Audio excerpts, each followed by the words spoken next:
میرے پیارے امی، میرے پیارے ابو، میرے امی پر مجھے ناز ہے، میرے ابو پر مجھے فخر ہے۔ میرے امی مجھے دنیا میں لانے کا ذریعہ بنی، ابو نے مجھے دنیا میں جینا سکھایا۔ میرے امی نے مجھے جنم دیا، ابو نے مجھے لوگوں سے پہچان کرائی۔ میرے امی نے مجھے بولنا سکھایا، ابو ہمیں لوگوں سے کس طرح بات کرتے ہیں وہ سکھاتے ہیں۔ میرے امی نے مجھے 9 مہینے پیٹ میں پالا، اور جب میں امی کے پیٹ میں تھی تب ابو نے میرے امی کی دیکھ بھال کی۔ میرے امی میرے لیے روزانہ اچھا کھانا بناتی ہے۔ ابو دن بھر دھوپ میں پسینہ بہاتے تاکہ ہم اچھا کھانا کھا سکے۔ کیا تمہیں معلوم نہیں کہ ماں کے قدموں کے نیچے جنت ہے؟ اور تم یہ بھول رہی ہو کہ ابو جنت کا دروازہ ہے؟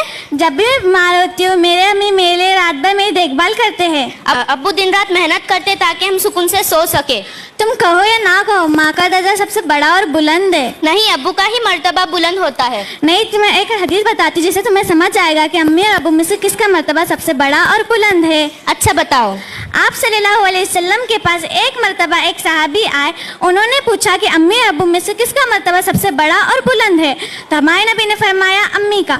وہی صحابی نے دوسری بار وہی سوال ہمارے نبی سے پوچھا، ہمارے نبی نے فرمایا امی کا۔ تیسری بار وہی سوال صحابی نے ہمارے نبی سے پوچھا کہ کس کا مرتبہ سب سے بڑا اور بلند ہے، تو ہمارے نبی نے فرمایا امی کا۔ جب چوتھی بار صحابی نے وہی سوال کیا کہ امی اور ابو میں سے کس کا مرتبہ سب سے بڑا اور بلند ہے، تو ہمارے نبی نے فرمایا ابو کا۔ اس حدیث سے ہمیں پتہ چلتا ہے کہ امی اور ابو میں سب سے بڑا مرتبہ امی کا ہے۔ لیکن امی کے بعد ابو کا درجہ آتا ہی ہے نا، تو اس سے ہمیں پتہ چلتا ہے کہ امی اور ابو ہماری زندگی میں ایک اہم کردار نبھاتے ہیں، تو اسی لیے ہمیں امی اور ابو دونوں کی بھی عزت کرنی چاہیے اور ان کی فرما برداری کرنی چاہیے۔ انشاءاللہ۔ کیوں نہ افشا آج ہم اپنے امی ابو کا شکریہ ادا کریں؟ جی بالکل۔ ان کے جو امی ابو ہے وہ ذرا نظر کے سامنے آ جائے۔ شکریہ امی۔